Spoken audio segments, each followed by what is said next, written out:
CM Revanth Reddy మాట్లాడుతున్నారు. Live లో చూద్దాం. తెలంగాణ రాష్ట్ర ప్రభుత్వ రథసారథి గౌరవ ముఖ్యమంత్రి రేవంత్ రెడ్డి గారి నాయకత్వంలో, గౌరవ ఉప ముఖ్యమంత్రి బట్టి విక్రమార్క గారి నాయకత్వంలో, గౌరవ సహచార మంత్రులు, శాసనసభ్యులు మన ఎన్నికల మేనిఫెస్టో ప్రకారంగా రాష్ట్ర వ్యాప్తంగా ఉన్నటువంటి ఎస్సీ, ఎస్టీ, బీసీ, మైనార్టీ యువతకు ఉపాధి అవకాశాలు కల్పిస్తామని చెప్పిన దాని ప్రకారంగా ఈరోజు దేశంలో యువ అనగానే వినిపించేటువంటి రాజీవ్ గాంధీ గారి పేరు 18 సంవత్సరాలకే ఓటు హక్కు ప్రజాస్వామ్యంలో భాగస్వామ్యం చేసి యువతకు ఒక ప్రాధాన్యత కల్పించినటువంటి రాజీవ్ గాంధీ గారి పేరు మీద రాజీవ్ యువ వికాసం కార్యక్రమాన్ని ప్రారంభోత్సవం చేస్తున్న పెద్దల గౌరవ ముఖ్యమంత్రి గారికి, ఉప ముఖ్యమంత్రి గారికి, అదేవిధంగా వేదిక మీద ఉన్న పిసిసి అధ్యక్షులు ఎమ్మెల్సీ మహేష్ కుమార్ గౌడ్ గారికి, గౌరవ సహచార మంత్రులకు, బీసీ కమిషన్ చైర్మన్ గారికి, సంబంధిత కార్పొరేషన్ చైర్మన్లు BC, SC, ST, minority, Christian, అదేవిధంగా ఎంబీసీ, ముదిరాజ్, మత్స్య, రకరకాల వివిధ మైనార్టీ అనేక రకాల కార్పొరేషన్ చైర్మన్లకు, గౌరవ శాసనసభ్యులకు, ఇక్కడికి విచ్చేసిన అధికారులకు, పాత్రికేయులందరూ కూడా ఈరోజు ఈ కార్యక్రమం ద్వారా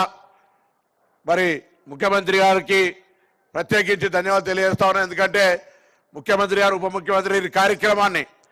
గ్రామీణ ప్రాంతాల్లో ఉన్నటువంటి యువతకు ఒక ప్రత్యేకమైనటువంటి స్వయంగా వాళ్ళు ఎదగడానికి అవకాశం అయ్యేటువంటి విధంగా ఉపాధి అవకాశాల పథకాలను పెట్టి ఆ పథకాలను గతంలో మాదిరిగా కొంత వారి పార్టీ నాయకులకు మాత్రమే కాకుండా ఒక పారదర్శకంగా ఉండే విధంగా ఈ యొక్క ప్రక్రియను తీసుకొని ముందుకు పోయే సందర్భంలో ఈ కార్యక్రమాన్ని విజయవంతం చేయడానికి అటు గౌరవ శాసనసభ్యులు, అదేవిధంగా అధికారులు, ఎందుకంటే కార్యక్రమం విజయవంతం జరగాలంటే ప్రకటించిన తర్వాత క్షేత్రస్థాయిలో అందరూ కూడా పూర్తిగా ఇన్వాల్వ్ కావాలి. కాబట్టి ఈ కార్యక్రమంలో సబ్సిడీ పోర్షన్ కూడా మరి గౌరవ ఆర్థిక మంత్రి గారు ఉదార స్వభావంతో చాలా ఎక్కువగా ఇచ్చినారు. వారికి కూడా ప్రత్యేకించి ధన్యవాదాలు. కేబినెట్ కూడా, ఎందుకంటే ఇది ఒక యువతను మన రాష్ట్రంలో ఉద్యోగ అవకాశాలు ఒకవైపు నెలకొల్పుతూనే స్వయం ఉపాధి అవకాశాలు వాళ్ళ కాళ్ళ మీద వాళ్ళు నిలబడాలి. కుల వృత్తుల ఆధారంగా ఆర్థికంగా సహకారం పొంది ఎక్కడ కూడా చేతి వృత్తులు కానీ కుల వృత్తులు మరుగున పడద్దు అనేటువంటి ఆలోచనతోటి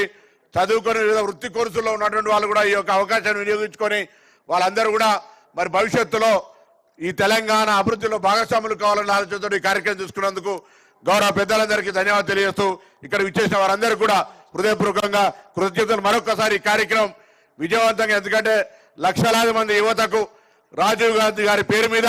ఒక నూతనమైనటువంటి జీవితాన్ని ఇచ్చే విధంగా ఈ కార్యాచరణ రూపొందించబడ్డది. ఎందుకంటే బలహీన వర్గాల శాఖ మంత్రిగా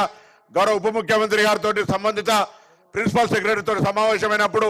అనేక కార్యక్రమాలు, ఇటు పేద విద్యార్థుల మెడ్ ఛార్జీలు, కాస్మెటిక్ ఛార్జీలు,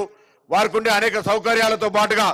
ఈ యొక్క కార్యక్రమం కూడా సెల్ఫ్ ఎంప్లాయ్మెంట్ కు సంబంధించి ఒక మార్గదర్శకత్వంగా ఉంటుందని ఆకాంక్షిస్తూ పెద్దలందరూ ముఖ్యమంత్రి గారికి, ఉప ముఖ్యమంత్రి గారికి, సహచర కేబినెట్ కు, శాసనసభ్యులకు,